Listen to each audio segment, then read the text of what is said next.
I think it's extremely important for everyone to develop our emotional intelligence, especially with the rise of artificial intelligence, right?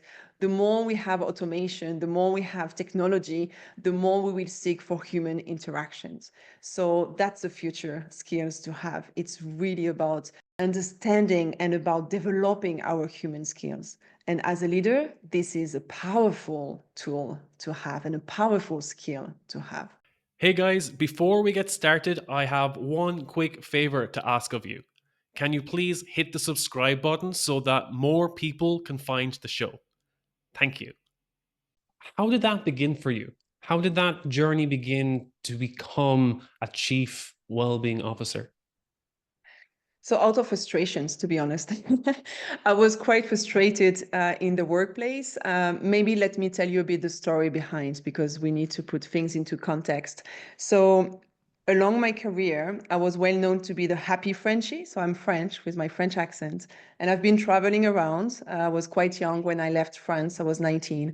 And I've been traveling in UK, in Vancouver, in Switzerland. And everywhere I was known to be the happy Frenchie, this person who comes and bring a lot of positive energy and so on.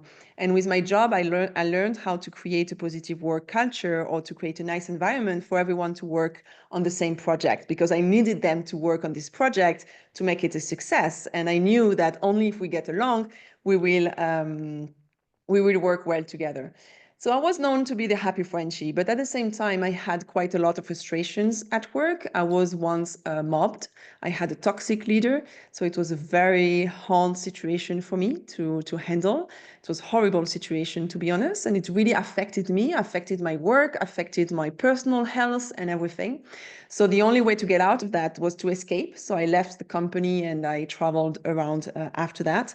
And then, as I grew up, you become an adult and you have different kind of frustrations in the workplace, right?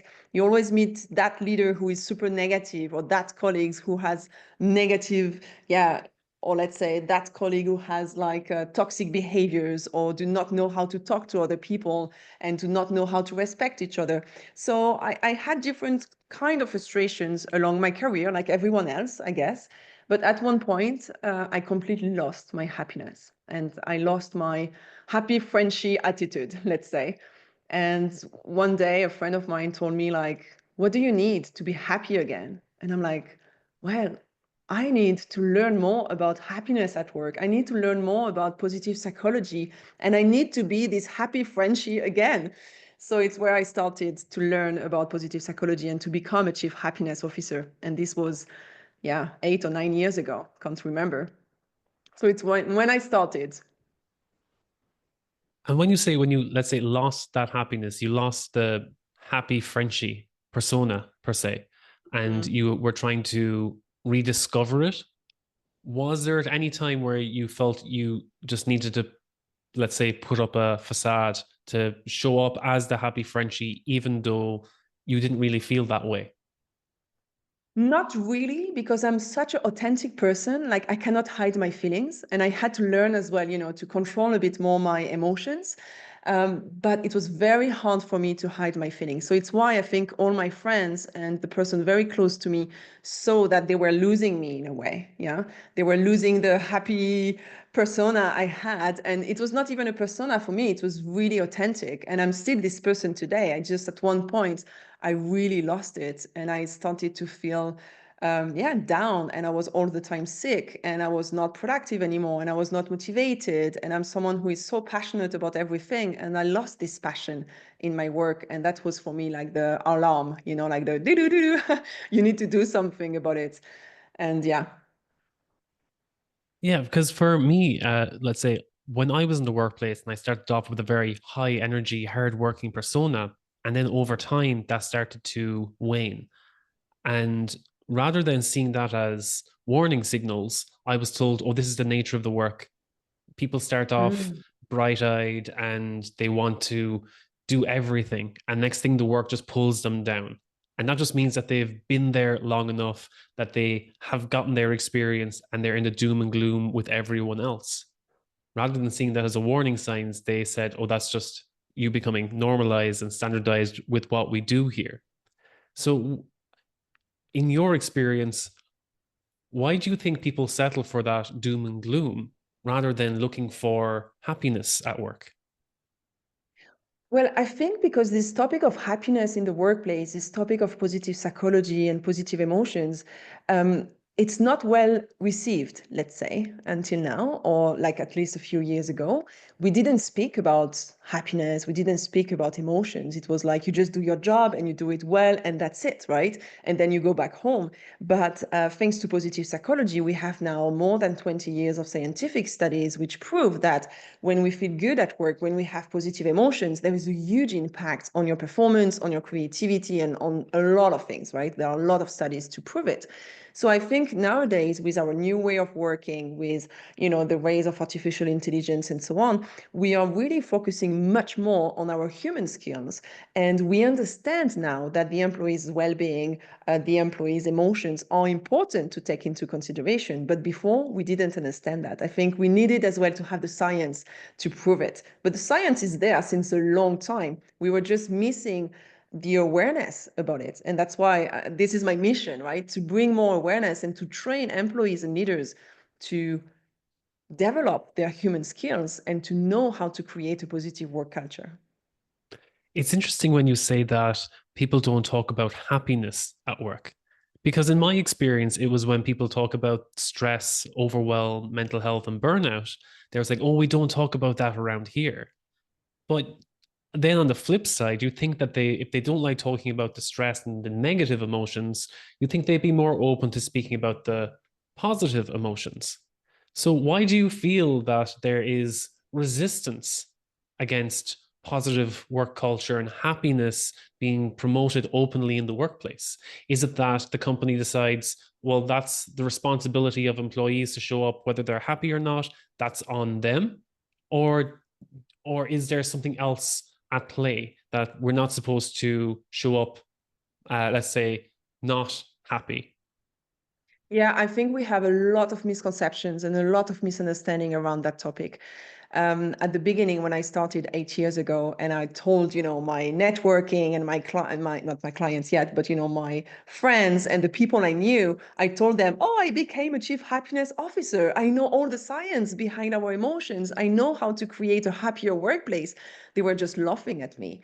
And I remember that one leader who told me once, what are you talking about? We will never speak about the employee's happiness. We'll always speak about the employee's engagement. And I'm like, well, yes, the employee's engagement is very important, but you need to realize that we can be engaged and not happy. And that's what drives us to burnout. That's, it's why when we have employees engaged and not happy, they are not feeling well at work, they will not perform well. Of course, they might be engaged and do their work, but in the long term, it will not work.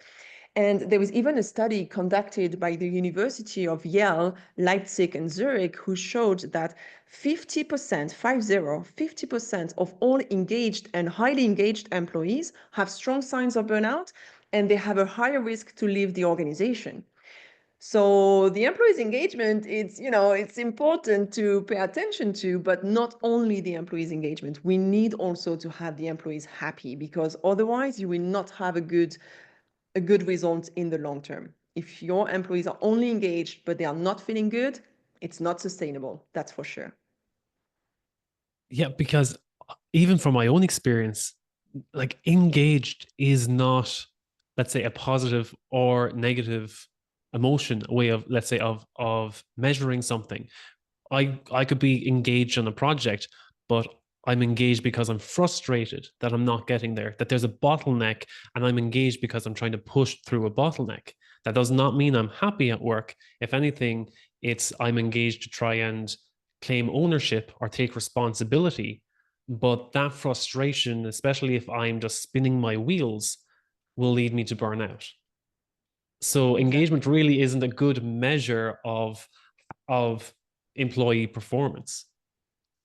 Yes, and it depends on the situation, of course, because some employees are super engaged because they are feeling good as well. And that's a good sign, right? Mm-hmm. But if you are only taking care of the engagement score of your employees, then, if you're only measuring your engagement, or let's say if you're only measuring the employees' engagement, it will not give you a good overview. You need to pay attention to different you need to pay attention to different measures, right? The employees' well-being, how they feel at work. You need to have this kind of qualitative aspect as well, qualitative measure, and not just quantitative measure. You really need to pay attention to your employees' happiness, to how they feel, how they react, their behaviors, their emotional intelligence, all the human skills, and not just the technical skills, or not just, based on facts and numbers, but also based on emotions and how they behave and react in the workplace. That's very important. So, how would a company go about starting to track these, let's say, metrics of employee well-being? Where do they begin? So there are different ways. It depends also on the strategy of the company. It depends of what they have in place, because sometimes instead of just measuring new things, just look at the numbers you already have. So again, when you measure the employees, let's say happiness, well-being, and so on, you look at quantitative aspect and qualitative aspect. So the quantitative aspect can be the number of sick days, can be the employees' engagement score. It can be as well an aspect. Of course, we have to pay attention to that. It can be as well the number of hire you have per month, like the hire rates. It can be the number of turnover you have of employees. All of these numbers we already have will give you some signs. And then on the qualitative aspect, it's paying attention to how people react during the meeting, paying attention to their energy level, to their well-being level, the well-being on different aspects of our well-being, of course, physical, mental, emotional. So you can really ask different questions to pay attention on how they feel, to really connect on the emotional level and not just on rational level, let's say, because when we speak about happiness, it's really about how we feel.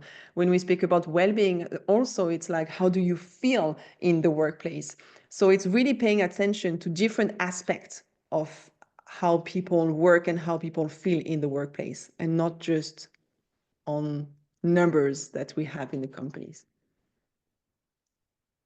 I find that, especially when it comes to, let's say, surveys or anything that gets handed out to employees, that rather than being honest, they look for the answers that they think are expected of them.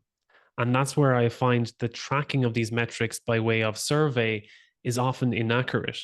You might have, let's say, the disgruntled employee who's going to put zero for everything because they say, okay, well, if I put enough zeros, the company will have to change.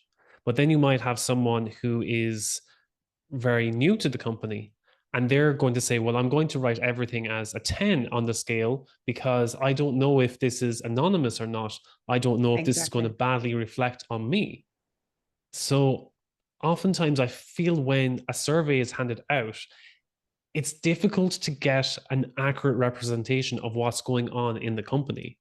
So what would you suggest as a better way of measuring this, maybe in a qualitative state? Is it from a line manager starting with open dialogue or a conversation? Or how would you measure that employee well-being within teams?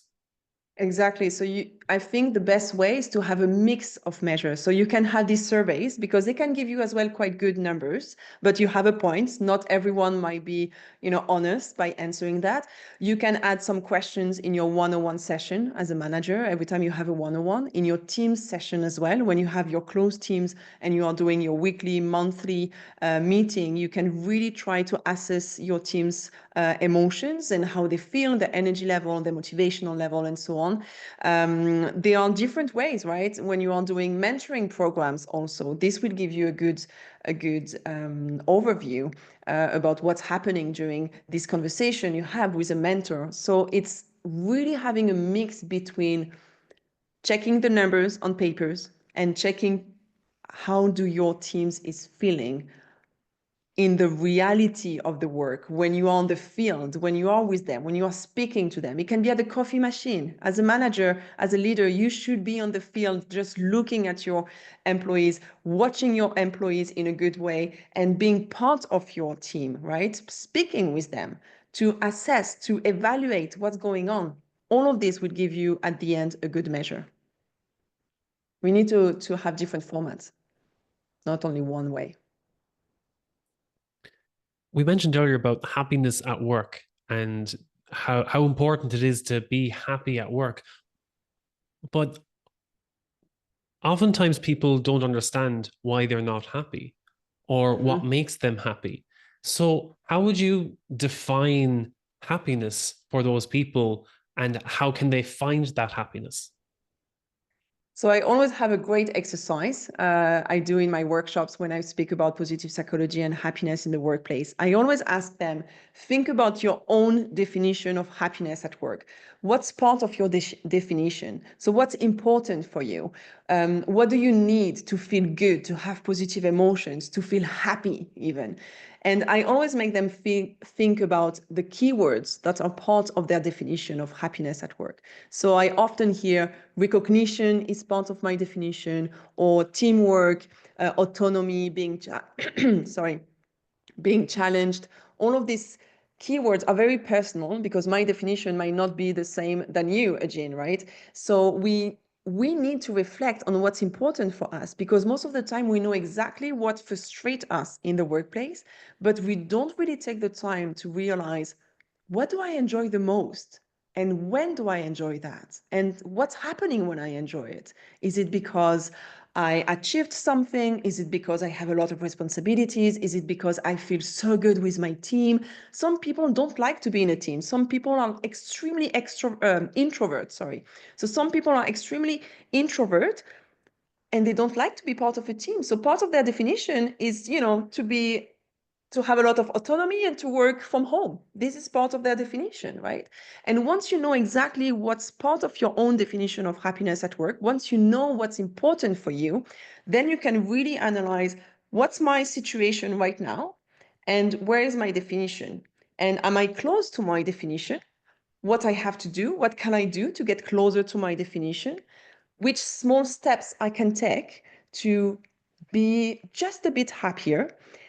And just by having this transparency of your own situation, it will help you to take action. And of course, we don't have to be happy all the time. I mean, this is really not possible, right? Let's adapt to the reality. What I preach here is that we have to be happy most of the time. We spend so much time in the workplace. We spend so much time with our colleagues, with our managers, more time for most of us than with our family, that we need to create an environment where we feel good, but we need to know what makes us feel good. And that's very important. So for everyone who wants to really do something about their happiness, they first need to find out their own definition of what does it mean to be happy in the workplace. And how does someone recognize if they're happy or unhappy? So I've come across this kind of aspect before where someone said, let's say they were so burnt out, but they didn't realize what made them feel good or how they knew they were feeling good. And they came back to me and said that when they feel good, they find themselves singing in the shower or singing as they drive to work or singing along with the radio.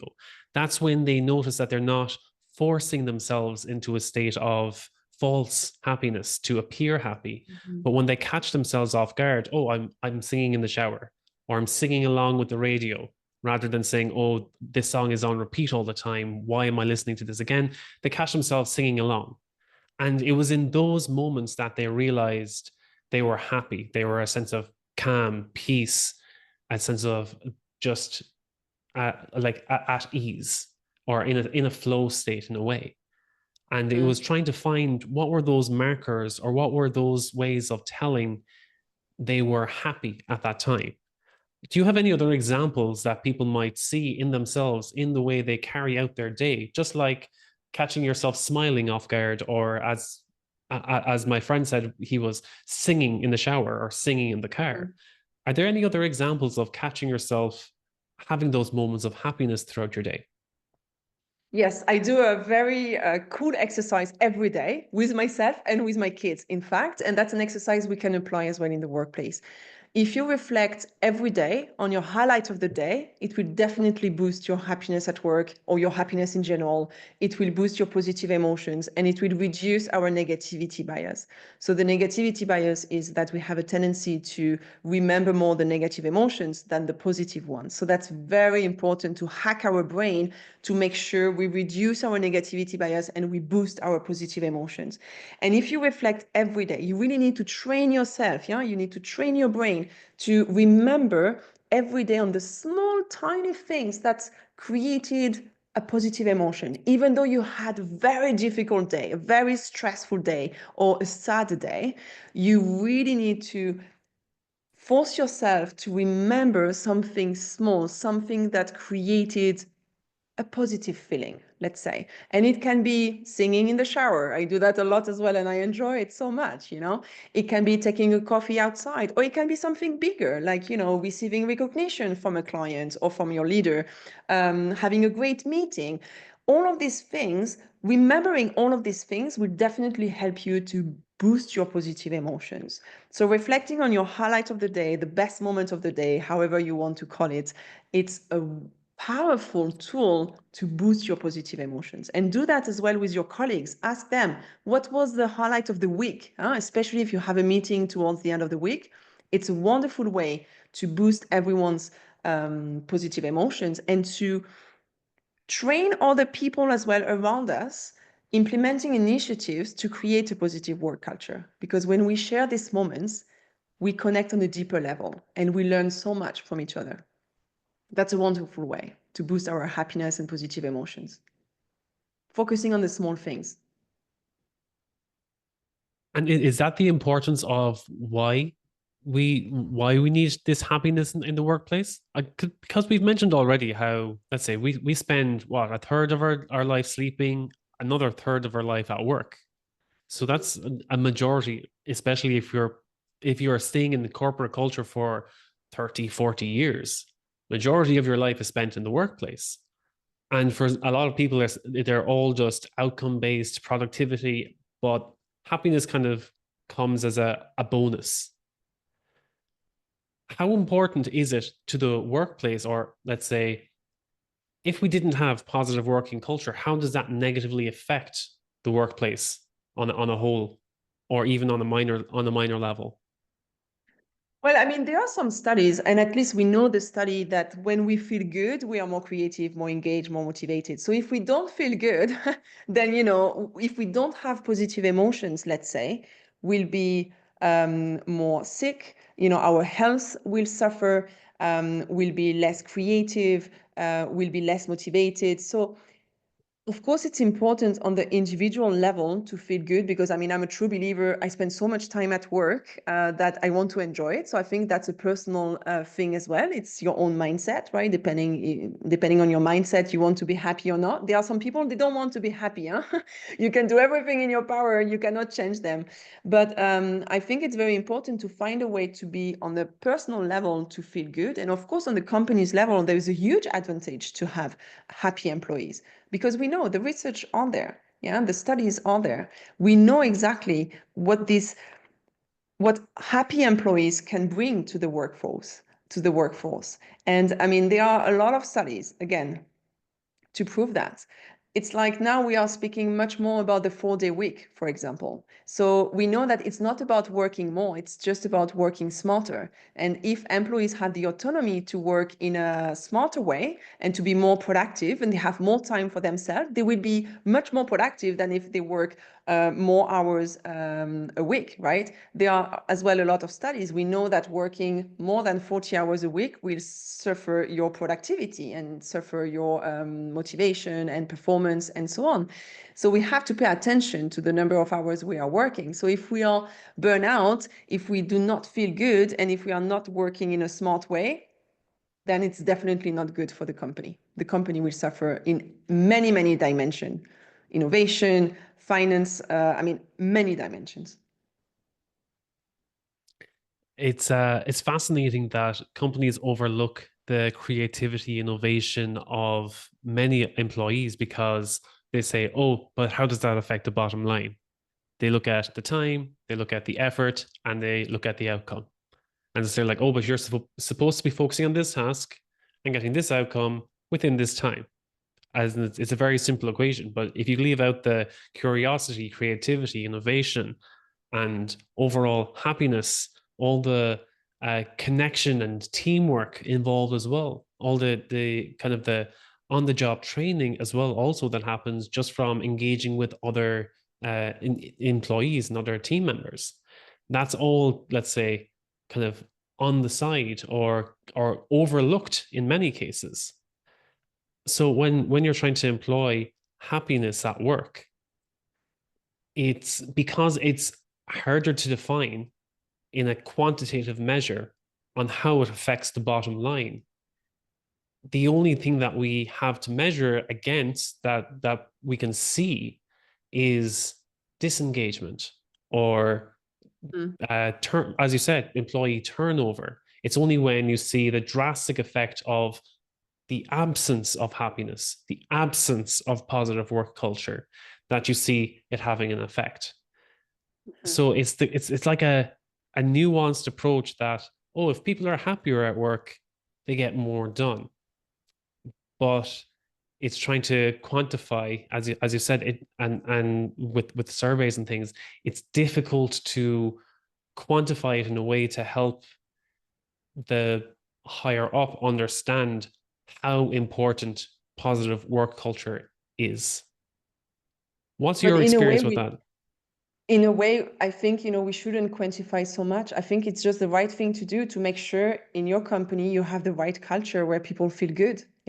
At the end, let's stop just measuring everything. Of course, it can be helpful to give you a direction and so on. But at the end, honestly, to have toxic leaders, to have bad behaviors from employees, it's not doing good to business and it's not going to good to people. So it's just the right things to do because, I mean, we are all human and we should feel good most of the time, right? It's not about eliminating negativity. It's about boosting our positive emotions in a clever way and to really create a culture where everyone feels good. That's the right thing to do, full stop.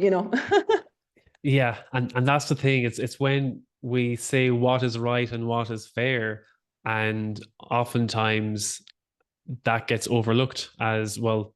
That's a personal opinion, and that's where I've seen people getting frustrated with work, saying this is not right, this is not fair.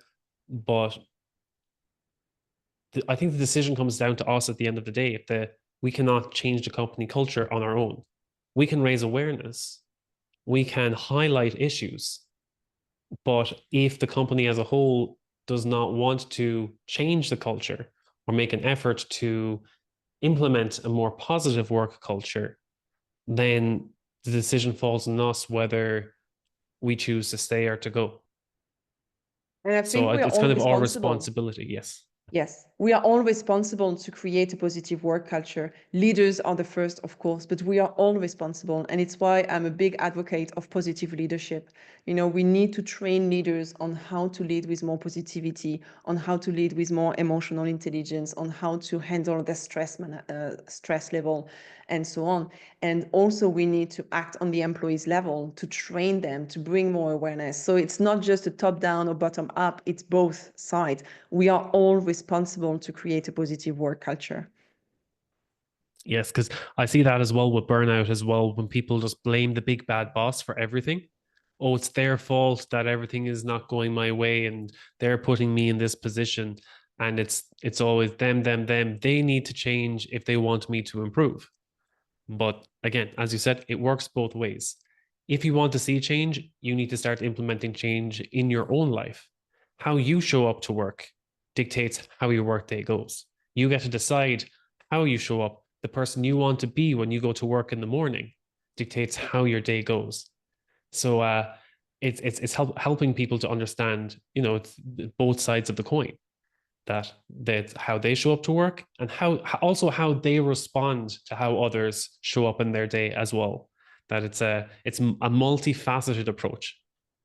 Definitely. So for leaders who want to implement a positive work culture, this is a great plug-in to get your book in. You have 100 ideas to implement positive work culture. Yes.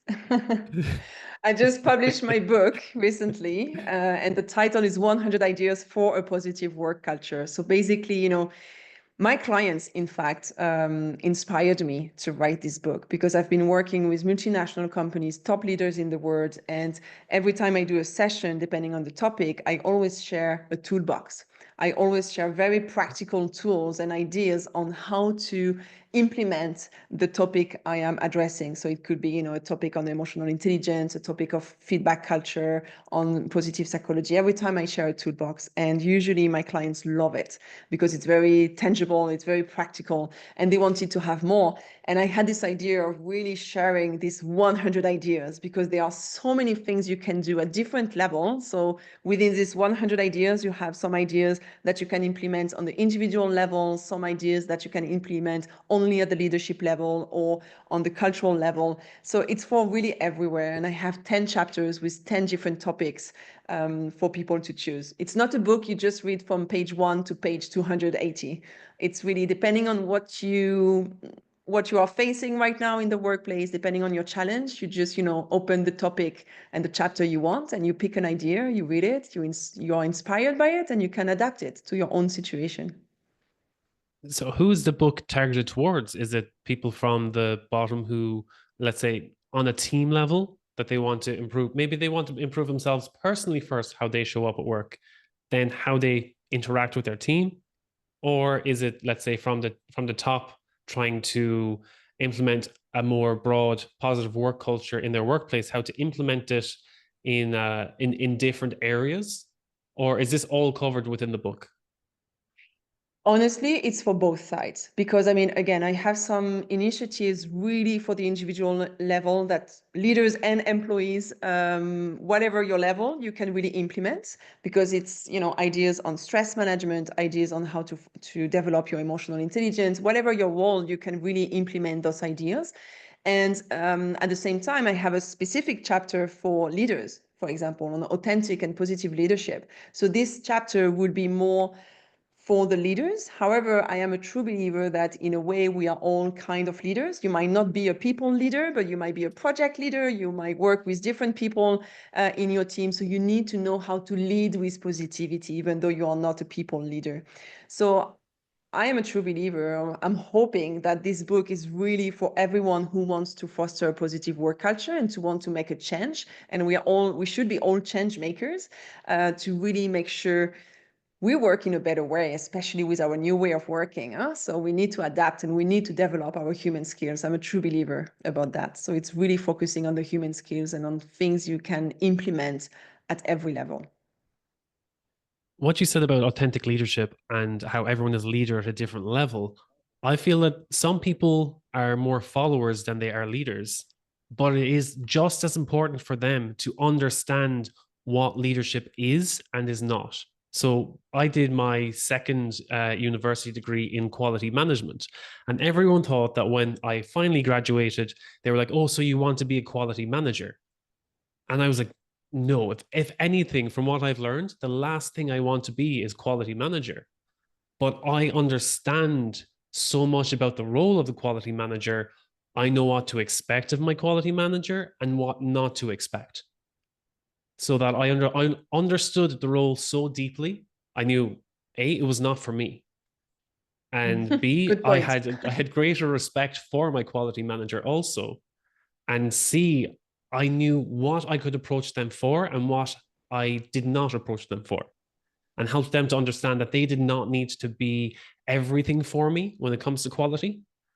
That I understood, okay, this is their part, this is their experience, and this is what I go to them for.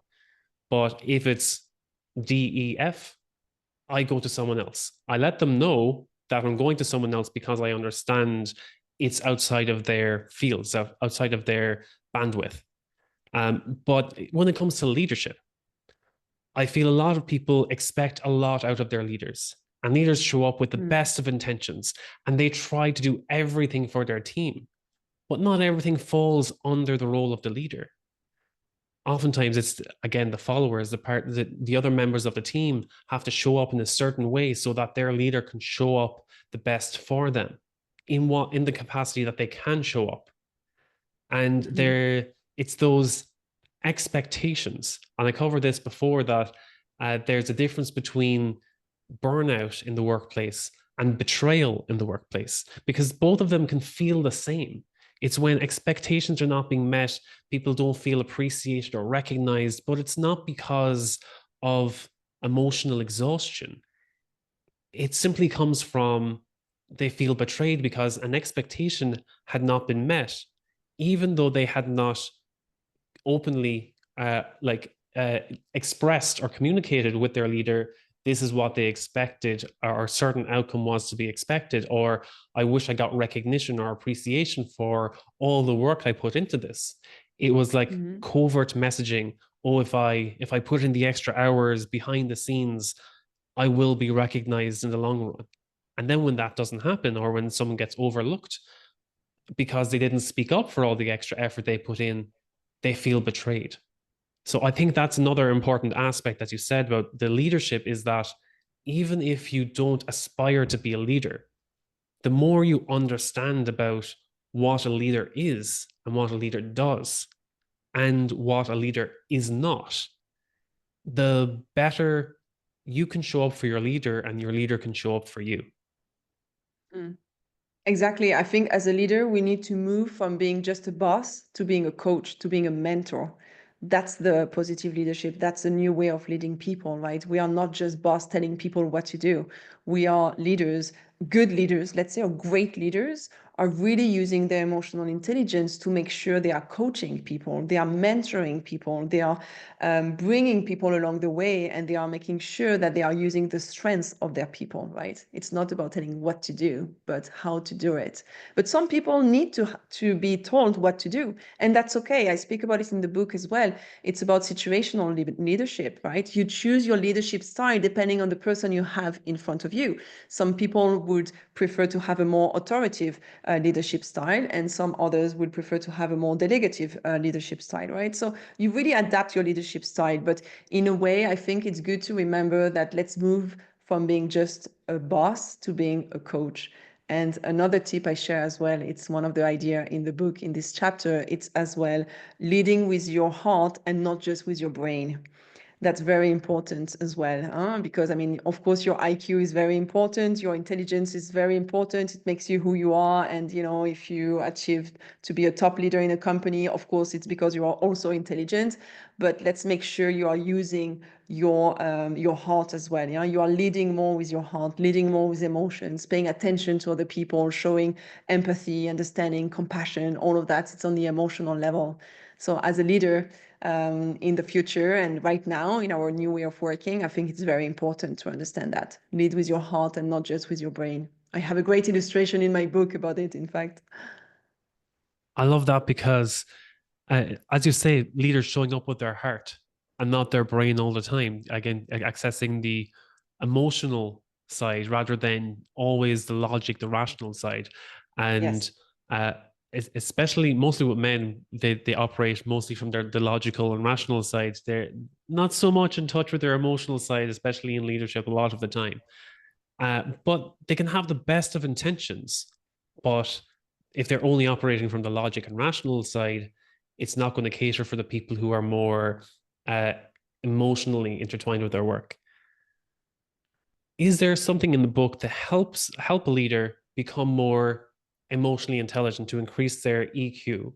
Is there a way for them to recognize where they're showing up a little too logically and too rationally, and could show up in a more emotional way, or a more heartfelt way with their team?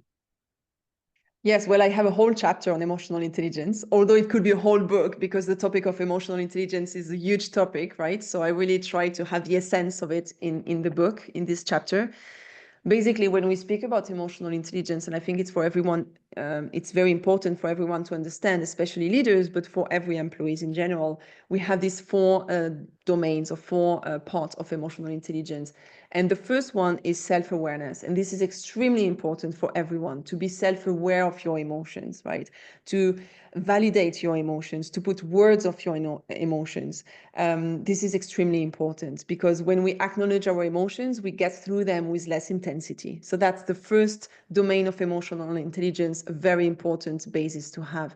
Once you name your emotion, you need to understand and you need to know how to regulate your emotion. And this is very personal because the way I regulate my emotion might not be the same than you, Eugene, right?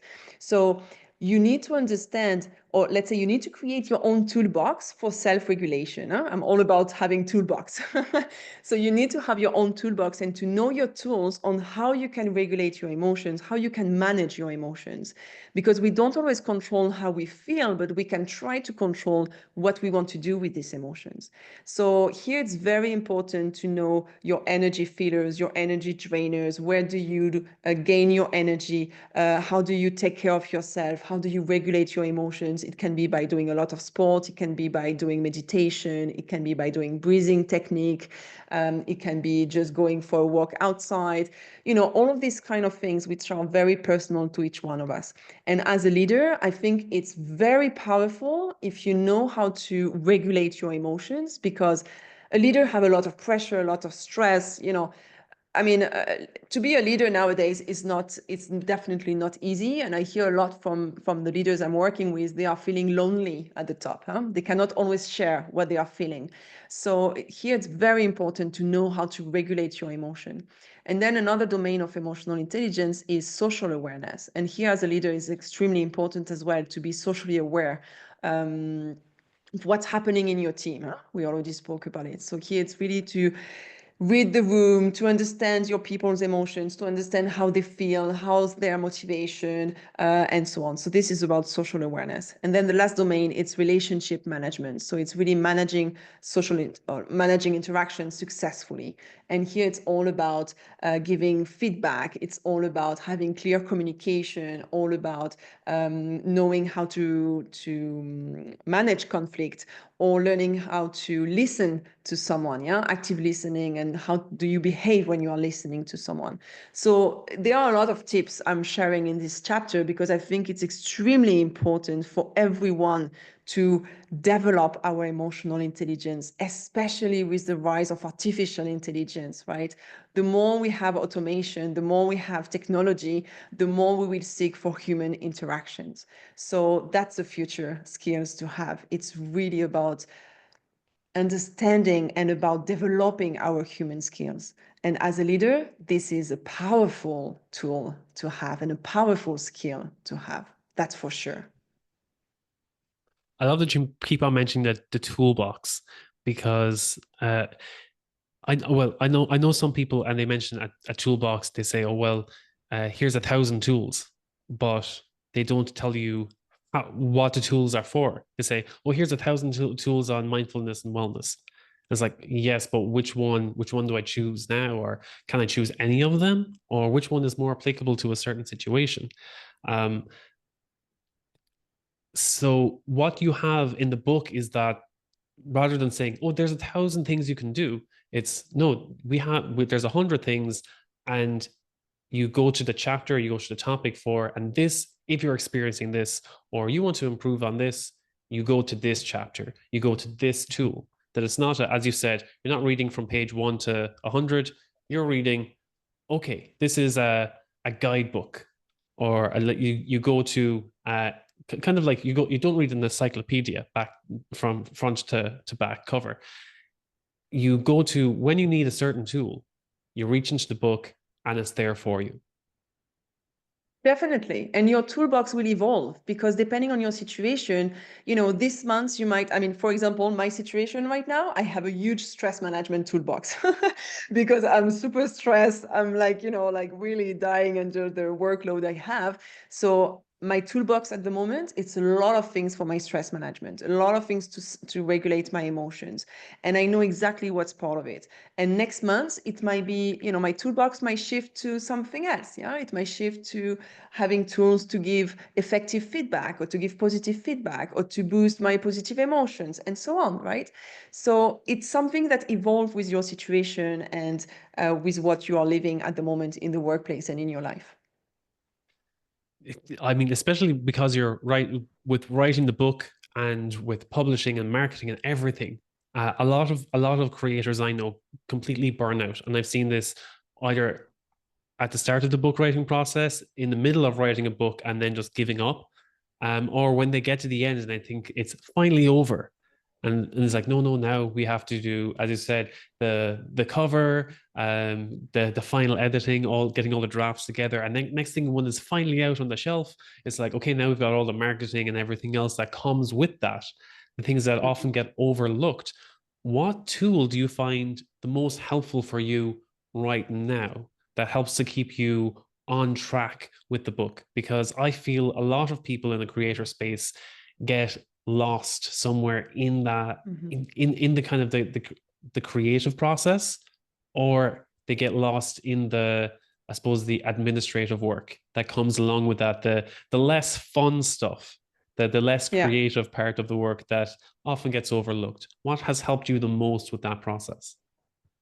So in fact, it's what you just said. It's exactly what happened to me. Like I started to write the book a year ago, exactly a year ago, in fact. And the first few months has been like amazing. I was so motivated. Like, I was like shining until not a long time ago, until I sent my book to the publisher after editing and so on. And then I thought, once I sent, the final draft, which is a long process, but once I sent the final draft, I'll be fine, like until now I've been like super organized and so on. And I think I'm the perfect example that burnout is not only about the number of it's not only about the number of hours you are working or the number of projects you have or the pressure you have. It's about how you feel about that. Because I've been working way too long, way too much. I had a lot of pressure, but I always had this passion, this positive energy to keep me going, until I sent the draft to my publisher. And then I told my husband, I told my friend, that because I've been a nightmare for everyone else around me, I have to say. But I told everyone, now it will be fine. Well, not at all. And I didn't expect that because, as you said, you have the book cover, you have all these small details that I didn't think about in the marketing. And then it's where it hits me. And I think, honestly, I almost went into a burnout because I really scared myself, like physically, mentally. I was extremely tired. I couldn't get up of the bed. I mean, I was really, really, really tired at one point, and I started to really like feel a bit down. And then I was really, because along the way, along the writing process, I always implemented my tools until I sent the draft to the publisher. And then I let go a bit. And then I didn't do my sport anymore. I was not doing my breathing like I used to do. I was less organized because I started to give up a bit. And then it's when I lost it. And I was like, I really need to preach what I'm writing in the book. So I took again the chapter of stress management, no kidding. And I was reading again this chapter. And I'm like, yes, I need to really implement what I preach. So then I started again to do my walk every day, because this is part of my non-negotiable list. And this is another tip I share in the book. It's like find your non-negotiable list for your everyday ritual or every week ritual. And I know for me, every day I want to go outside to do a quick walk, to drink my glass of water, to do my stretching movement, to make sure I stay fit, to do my sports every 2 days or 3 days maximum, to take breaks between meetings. So I really started to implement all of that. And something that really helped me as well is to work smarter. So it's not only work less, because I couldn't work less. I had a lot to deliver, but sometimes you cannot work less, but you can work in a smarter way. And for me, this was crucial to understand. So I did apply time boxing. I did apply Pomodoro technique, all these tools I'm sharing also in the book. So I think I'm the perfect example that if you do enjoy what you are doing, if you apply your tips, or if you apply the right tools to handle your stress and to regulate your emotions, you can avoid burnout. And also, I have to say, it's knowing that there is an end. Because I know, I mean, I preach it in companies, it's not normal to work a lot of hours per week in the long term. There is a study after 4 weeks, you are not productive anymore. The first 2, 3, 4 weeks, when you are working more than 40 hours a week, you can be super productive. But after 4 weeks, you might not be as productive as you were before. So I know all the science behind, but for me to understand that I'm seeing the light at the end of the tunnel, let's say, or I know there is an end, and I'm not going to work as much for, the rest of the year or the rest of my life, then it's really helping me as well. And I have something tangible in my hands. So, I can see the success of my work. But I have to say, yeah, implementing the tools, working on my mindset, boosting my positive emotions, having support of, my family, my friends, my network has been a huge help to handle that and really avoided me to go into a burnout, because I got scared at one point, I have to say. And I think my friends and husband as well. That's a very important part where I know a lot of people when they go into burnout and they isolate and disconnect, and it just further increases the speed of the down spiral because Yeah. they don't want to show up in a way they feel that with people pleasing tendency that, oh, I can't show up exhausted or cynical or in a bad way or moody way to my friends and family, so they tell themselves it's easier if I just disconnect and isolate Yeah. myself so that they don't have to experience that, which in turn ends up being a lot worse because by cutting off that connection, no one can help or that no one is aware that they could support in any way. So what you did there, implementing your own tools, only first shows that the book works, and which is great. Is to say like no practical examples, using them to get you through the book writing process, because this is something that I see a lot. Not only in book writing but also in creating content for LinkedIn, in podcasting space. I've seen so many people drop off because they go hell for leather in the first year or hell for leather for the first 100 episodes, and once they hit that milestone of 100, they just completely stop, and then it's so much harder to get back on the horse again and get back in, gain back that momentum. And so I've reached out to people in the past and said, oh, hey, are you still podcasting? And they said no, completely burnt out. And especially when they're in the health and wellness space, I'm like, wow, it seems so contradictory to literally put your health at risk at the expense of just getting to that milestone. Yeah. And rather than just taking your foot off the gas, taking your foot off the pedal a little bit, taking some time for yourself, just practicing, breathing, taking care of your health, and then okay, what capacity do I have right now to continue to show up, to have some momentum? Yeah. What will be one tool for someone who wants to implement positive work culture? Where do you think is the best place for them to start? What's one thing they could do today? That's a good question. I think they need to start on themselves first. Start on the individual level. Don't start big, start small. And this is quite individual. It can be depending on your situation, if you are quite a negative person, or because, we are all different. There are positive people and negative people. So if you are someone who is more towards negativity, or if you are, let's say your situation at the moment, you have a lot of stress, you are in a challenging situation, then, start first by boosting your positive emotions. So find your own way to boost your positive emotions. It can be implementing the highlight of the day, it can be being grateful for the small things you had during the day. It can be, taking a walk outside, being in the moment, doing meditation. It can be, asking for positive feedback, whatever, but really try to boost your positive emotions. And I think if we all work on ourselves, if we all act, and if we all do something on the individual level, the workplace will already be much better. So that's something we can all do to work on ourselves. Or it can be, learning more about emotional intelligence, learning more about self-regulation, learning more about stress management. Learn a skill that can help you on the individual level. That's a good start already. I love that. Learning is something that does not stop at school, does not stop at the school level. If anything, it teaches us how to continue learning, that the importance of learning. We've done it for the first 18 years of our life, some even 25, 27, done a PhD, the likes. And they say, oh, well, that's the end of the books for me. That's the end of the line for me. Now it's time to go get some experience. We need to continue learning and look at different Definitely. areas of learning that we did not cover in school. Not everything gets covered in university or gets covered in a book.